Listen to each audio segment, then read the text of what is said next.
The year is 1947. The Strait of Malacca is eerily calm. Two American merchant ships, navigating the dark glassy waters, suddenly pick up a faint radio signal. It's an SOS, but not like any they've ever heard. The message is broken, laced with static and pure terror. A trembling voice manages to get a few words out, each one sounding like a desperate gasp for air.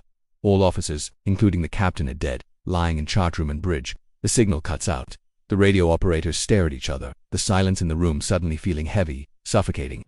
A few agonizing seconds later, the voice returns, weaker this time, almost a whisper. Possibly. Whole crew dead. Another stretch of silence follows, thick with dread. Then, just as the operators begin to question if they imagined it, a final, chilling transmission comes through. 2 words. I die. And then, nothing. Just the hiss of the radio and the endless, dark sea. The American ship, the Silver Star, immediately alters its course, racing toward the approximate location of the distress call. Hours later, as the sun begins to hint at the horizon, they spot it. A Dutch freighter, the SS Orang Medan, drifting aimlessly in the water.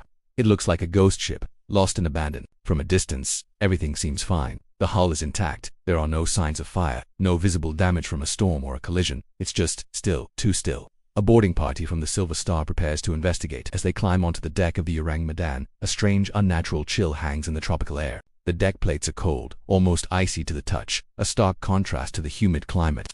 What they discover next is a scene straight from a nightmare. The entire crew of the Orang Medan is dead. They're scattered across the ship on the bridge, in the chartroom, on the open decks. Their bodies are frozen in grotesque positions. Every single one of them has their eyes wide open, their faces twisted into expressions of absolute, soul-shattering horror. Their mouths are agape as if they died mid-scream, but there's no sound. It's as if they saw something so terrifying their hearts simply stopped. Even the ship's dog, a small terrier, is found dead, its teeth bared in a final, desperate snarl, its body rigid. The rescue team is baffled. There are no wounds, no signs of a struggle, no blood. The ship itself is in perfect condition. It's a ship full of corpses that seem to have been literally scared to death. The air is thick with an unspoken question. What could possibly cause this? The captain of the Silver Star decides to tow the mysterious vessel to a nearby port for a proper investigation. But as his crew prepares to attach the tow lines, a thick, acrid smoke begins to pour from the cargo hold of the Orang Medan. The temperature on the deck rapidly rises, the metal groaning under the sudden heat. The situation becomes dangerous in a matter of seconds. The captain orders an immediate evacuation. The last man scrambles back onto the Silver Star just in time. Moments later, the Orang Medan is ripped apart by a massive explosion.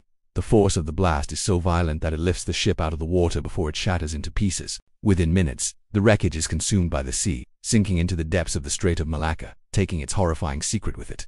What really happened on that ship? The official records of the Orang Medan are non-existent, leading many to believe the story is just a sailor's ghost tale. But for those who believe, the theories are endless. Was it a leak of hazardous chemicals stored in the cargo hold? Some speculate that a combination of sulfuric acid and potassium cyanide could have released a deadly nerve gas. Others point to carbon monoxide poisoning from a malfunctioning boiler system. These could explain the deaths, but they don't explain the looks of sheer terror frozen on the crew's faces. They don't explain why every single person looked up, as if confronting a shared unspeakable vision in their final moments. And then there are the more fringe theories. Was it an encounter with something not of this world? Did the Orang Medan stumble upon something ancient and malevolent lurking in the depths of the strait? The lack of any official documentation only fuels the speculation. The ship, its crew, and its final, terrifying voyage have been swallowed by history, leaving behind only a chilling ghost story whispered by sailors. The mystery of the SS Orang Medan remains one of the most perplexing and unsettling maritime legends of all time. We may never know what they saw, but one thing is certain. In their last moments, they were united in terror. Thank you for watching. If you find these unsolved mysteries as fascinating as I do, make sure to hit that subscribe button and ring the bell so you don't miss our next dive into the unknown. See you next time.